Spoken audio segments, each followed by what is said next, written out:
Pois bem, uma vez vista a competência tributária, vamos entender as limitações constitucionais ao poder de tributar, ou seja, ao poder de exercer a competência tributária. Os princípios constitucionais tributários estão lá elencados no artigo 150 da Constituição Federal de 1988, mantendo-se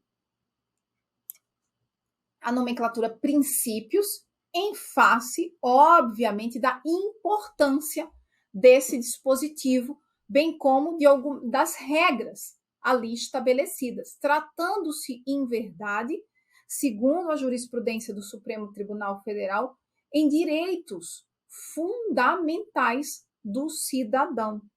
Diz lá o artigo 150, sem prejuízo de outras garantias asseguradas ao contribuinte, de outros direitos como aqueles lá elencados no artigo 5º.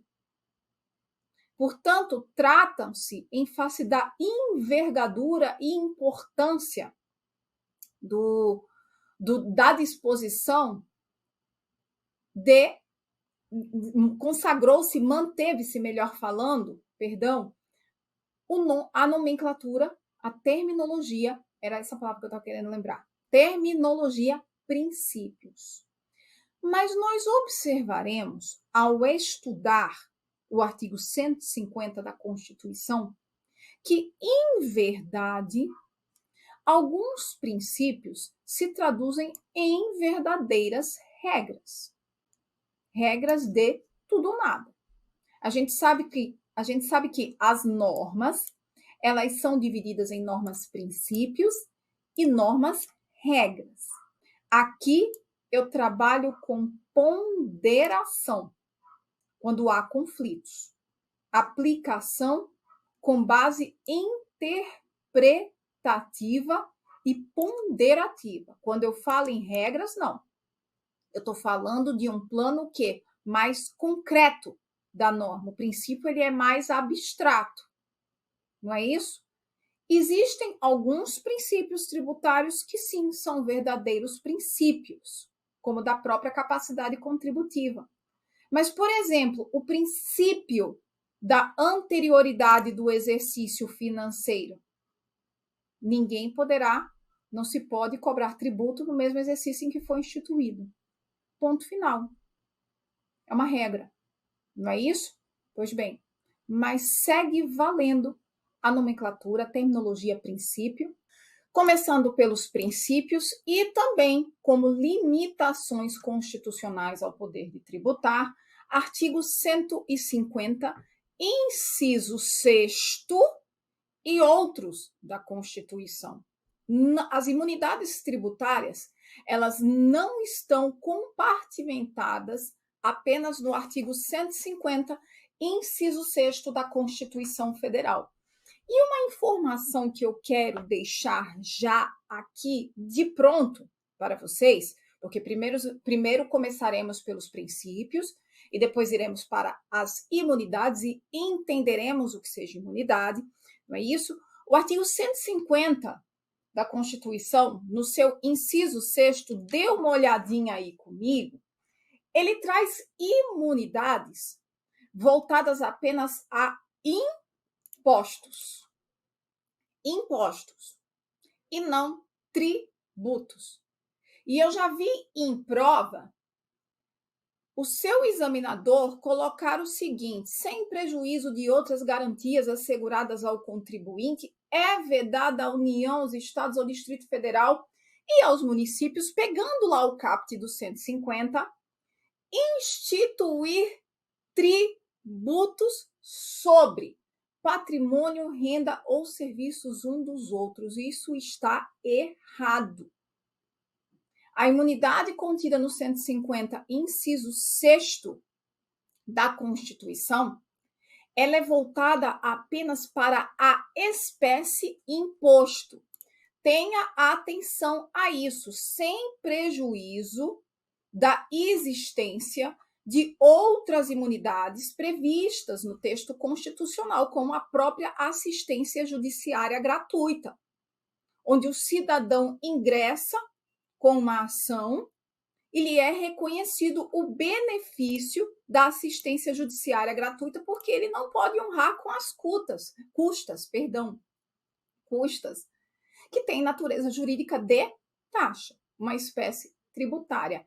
Ainda 195, parágrafo 7º da Constituição também traz uma hipótese de imunidade tributária, em que pese, né, quem redigiu lá o dispositivo ter comido uma mosca e falar que são isentas. Na realidade, são imunes de contribuição para a Seguridade Social, as entidades beneficentes de assistência social que atendam às exigências estabelecidas em lei, em que pese na literalidade do dispositivo estar escrita a palavra isenta, uma vez que se trata de previsão constitucional, de decote, de recorte, de limitação do exercício da competência tributária, da faculdade de exercer a competência tributária, eu estou falando de imunidade.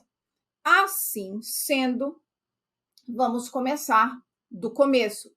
Primeiro, com os princípios previstos no artigo 150, inciso 1, a 5º da Constituição Federal, começando pelo princípio da legalidade, nos termos do artigo 150, inciso 1 da Constituição, sem prejuízo de outras garantias asseguradas ao contribuinte, é vedado à União, aos Estados, ao Distrito Federal e aos municípios, 1. Exigir, ou seja, instituir ou aumentar tributo sem lei que o estabeleça. Isso decorre, inclusive, do próprio conceito, de tributo, lá no artigo 3º do Código Tributário Nacional, que nós já vimos. Não é isso? É uma prestação que precisa ser instituída em lei, especialmente porque estamos a falar de uma relativização de um direito fundamental, que é o direito de propriedade. O princípio da legalidade tributária decorre também do artigo 5º, inciso 2 da Constituição Federal de 1988, que diz lá que ninguém será obrigado a fazer ou deixar de fazer qualquer coisa senão em virtude de lei, inclusive pagar tributo.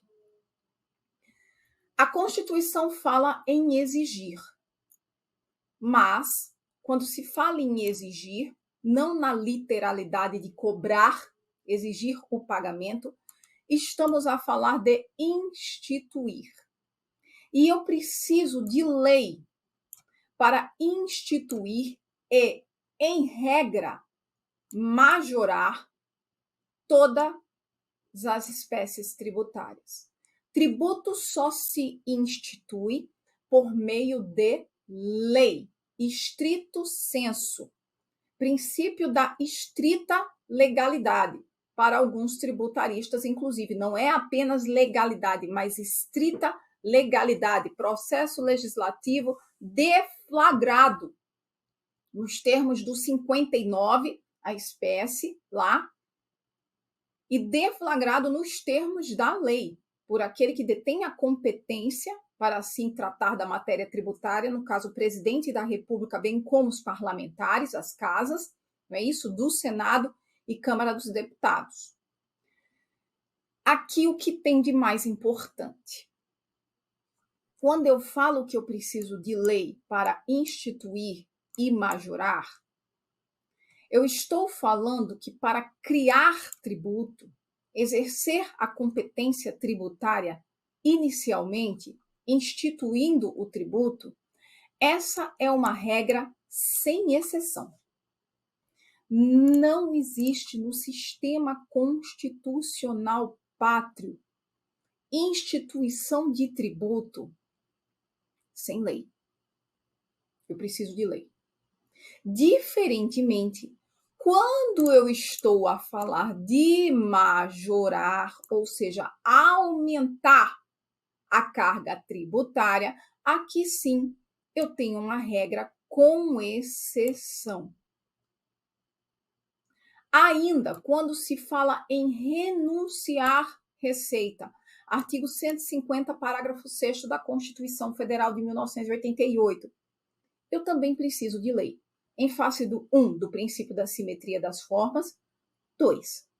Porque quando eu falo em renunciar receita, seja por meio de isenção, subsídio, alíquota zero, qualquer forma, né, desoneração, qualquer forma de desoneração, eu estou reduzindo, em tese, a receita do Estado, que serve o quê? Para honrar as suas despesas gerais.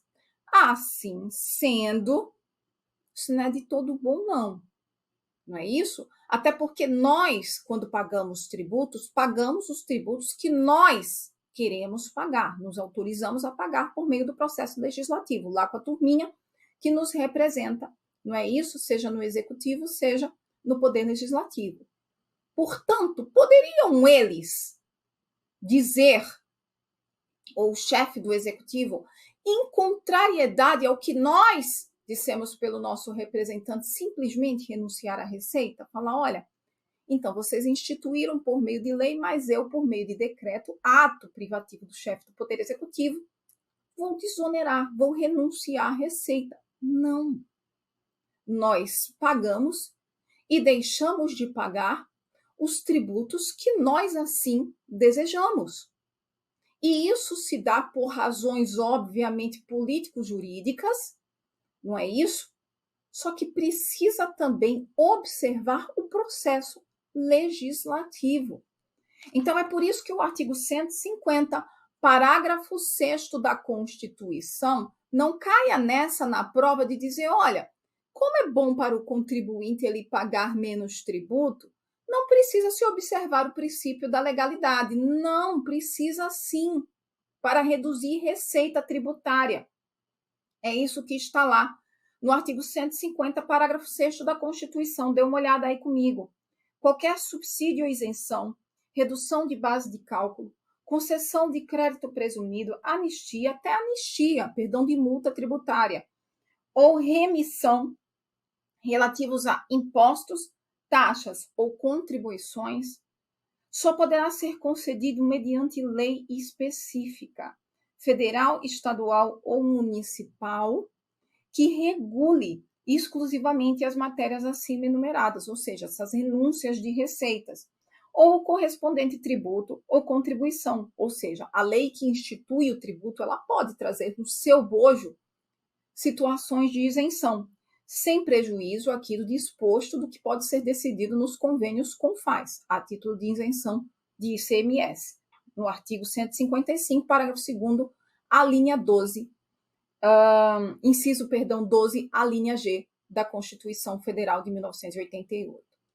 Pois bem, qual a espécie legal que deve ser observada ordinariamente, com o perdão da redundância, para o exercício da competência tributária, a lei ordinária?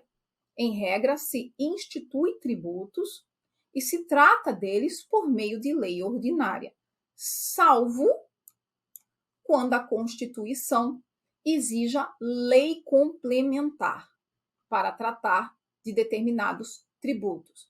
E são eles: imposto sobre grandes fortunas, no artigo 153.7, o imposto seletivo da União, inserido pela emenda constitucional 132 de 2023, artigo 153, aqui sim, 8 da Constituição, empréstimos compulsórios, artigo 148 da Constituição Federal, e aqui nas duas situações, tá? Tanto da emergência, da calamidade, da guerra, bem como do investimento de interesse público.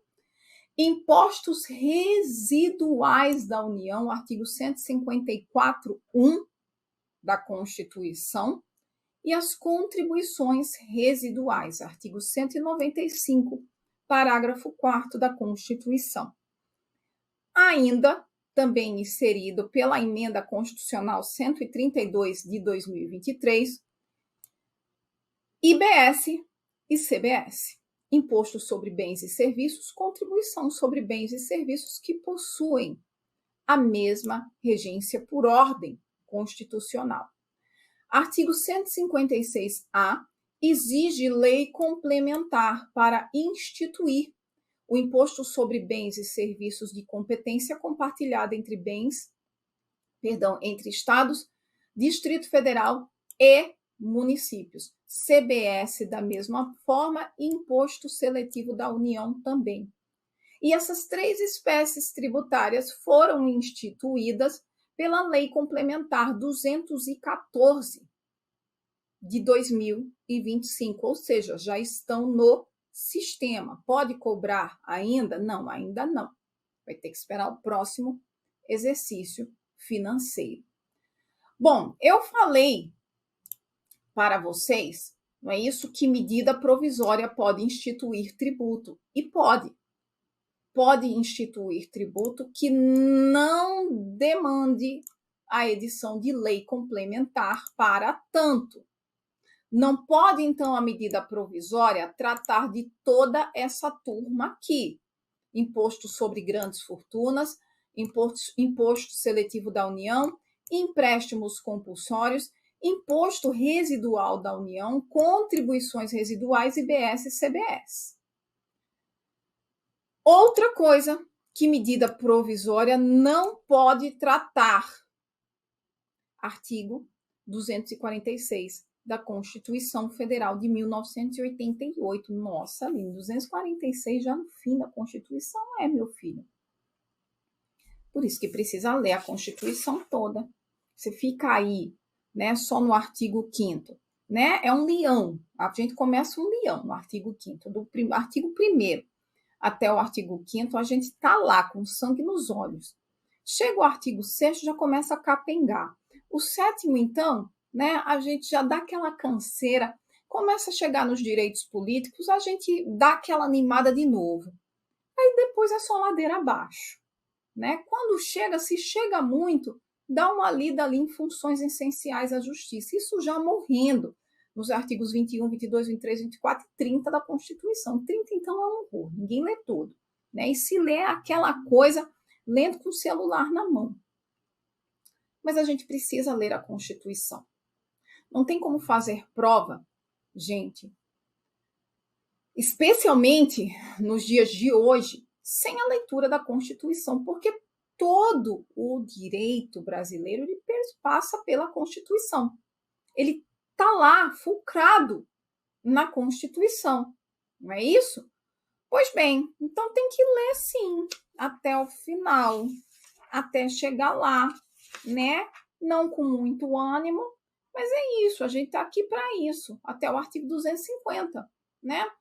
E aqui uma dica para você que já cansou de começar a ler a Constituição e parar no meio do caminho. Da próxima vez, começa a ler de trás para frente. E aí você terá lido o artigo 246, que diz o seguinte, que é vedada a adoção de medida provisória na regulamentação de artigo da Constituição, cuja redação tenha sido alterada por meio de emenda constitucional, promulgada entre 1º de janeiro de 95 até a promulgação desta emenda 32 de 2001, inclusive. Ou seja, emenda constitucional ali inserida no sistema tributário nacional, que foi assim feita, né? Foi assim promulgada lá pela Casa Legislativa, entre 1º de janeiro de 95 até 11 de setembro de 2001, esse marco do mundo, não pode versar sobre direito tributário, não pode a medida provisória versar sobre essas matérias de direito tributário. Querem um exemplo? Artigo 156, 1 e 2 da Constituição, parágrafo 1º, incisos 1 e 2 da Constituição. Medida provisória não pode tratar dessa matéria. E por quê? Porque foi acrescentado pela emenda constitucional 29 de 2000, 13 de setembro de 2000. Então, ainda que eu esteja falando de uma possível medida provisória que haja na previsão da lei orgânica da municipalidade, o prefeito não vai poder tratar disso por meio de medida provisória. E por que eu estou trazendo isso para vocês? Porque eu já vi isso sendo cobrado em prova. O melhor é que seu examinador, ele conta a historinha. Ele não traz o exemplo específico, mas ele conta a historinha. Olha, veja bem, medida provisória vai poder alterar, medida provisória vai poder tratar de matéria tributária cujo objeto tenha sido de uma emenda constitucional entre setembro de 95, perdão, deixa eu voltar lá para dar o marco certinho para vocês, porque a gente sempre lembra do marco de 11 de setembro, né, de 2001, mas o ano lá de 95, entre 1º de janeiro de 95 até a emenda 32. E aí você fica naquela, ué, que novidade é essa? Isso não está em canto nenhum, eu nunca ouvi dizer disso. E ele colocava exatamente isso, para você marcar como correta, que medida provisória não poderia tratar dessa matéria tributária fruto de objeto de emenda constitucional, promulgada, como é o caso da emenda constitucional 29, ali de 2000. Tá. E era para você marcar como um certo, você não lembrava disso, e obviamente o que acontece? Você mete um errado. Não, isso daqui não tem nada a ver, isso aqui é viagem do examinador, que questão fácil. Pois bem, era a alternativa correta. Portanto, tenham atenção a isso. Bom, falei para vocês que para instituir tributo, inserir o tributo no sistema, essa era uma regra, o princípio da legalidade é uma regra sem exceção. Não é isso?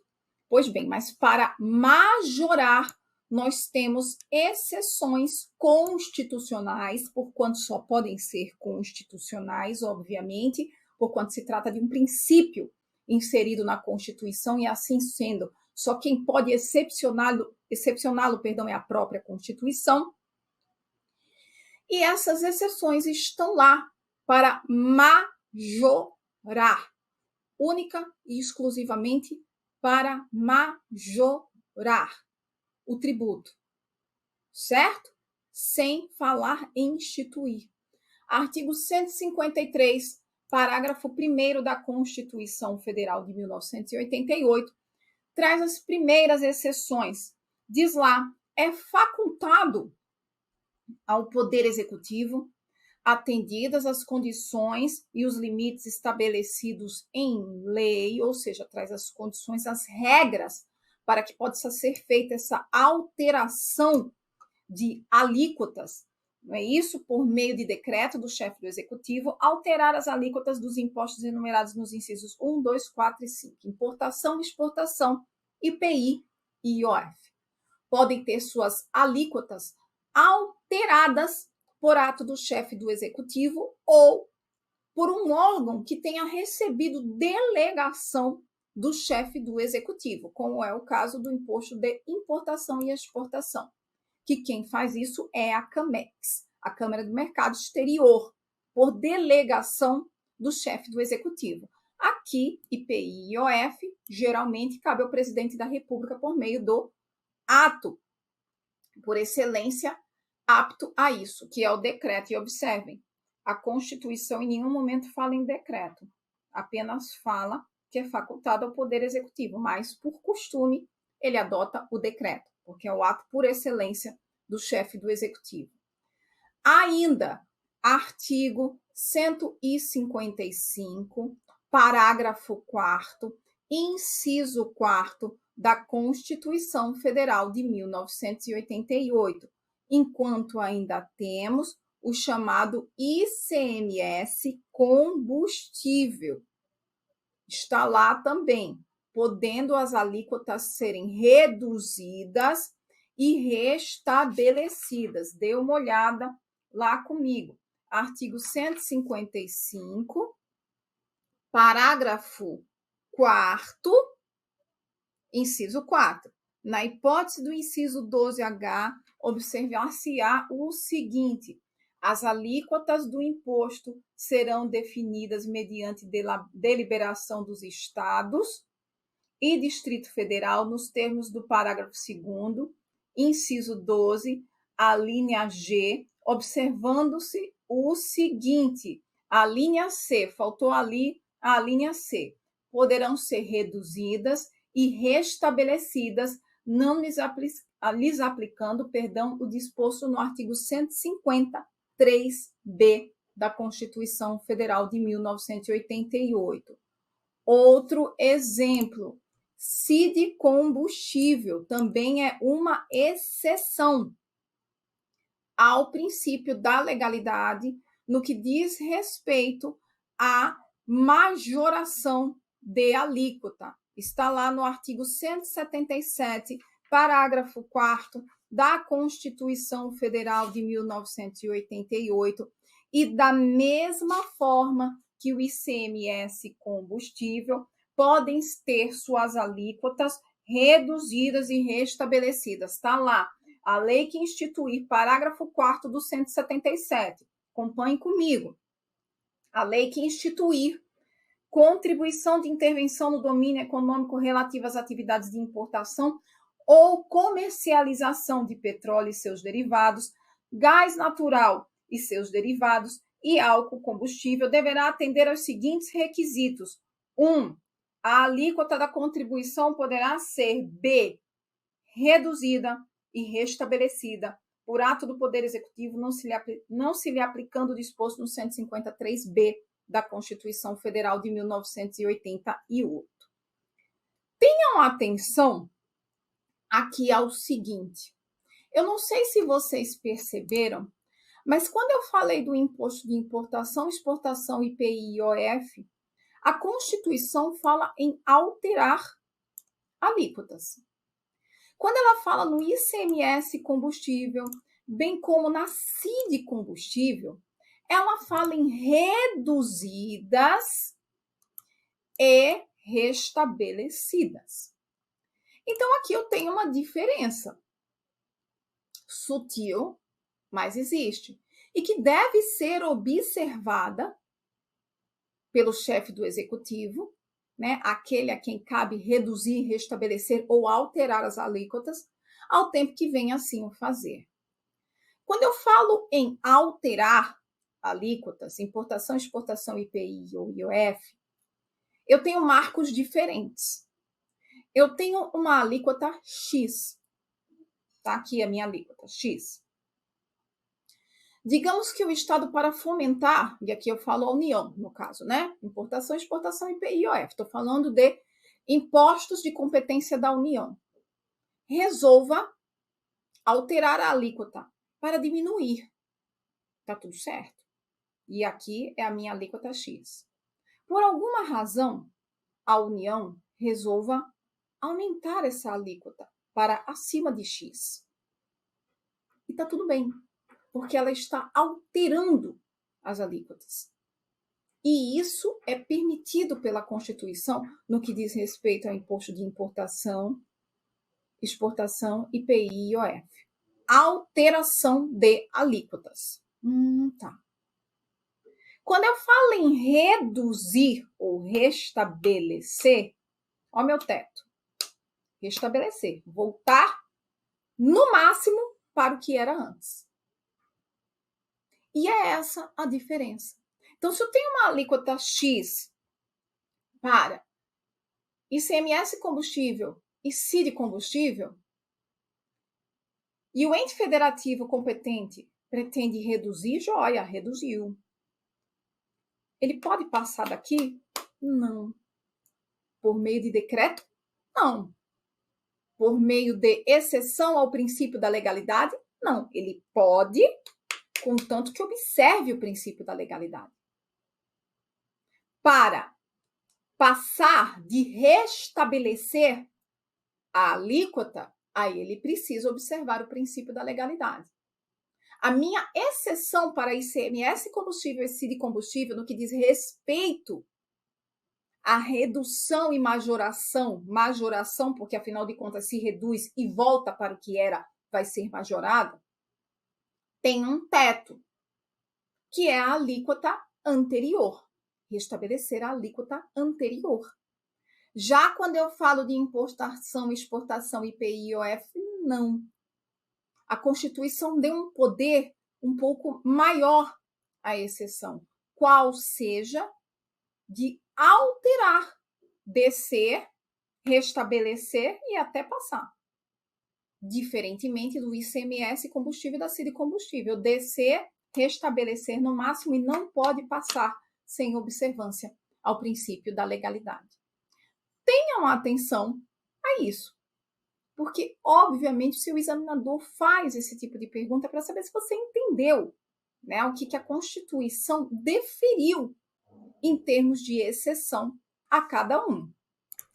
Ainda, como exceção nova ao princípio da legalidade tributária, deem uma olhada no 156, parágrafo 1º, inciso 3 da Constituição Federal de 1988. Inciso esse que foi acrescentado pela Emenda Constitucional 132 de 2023.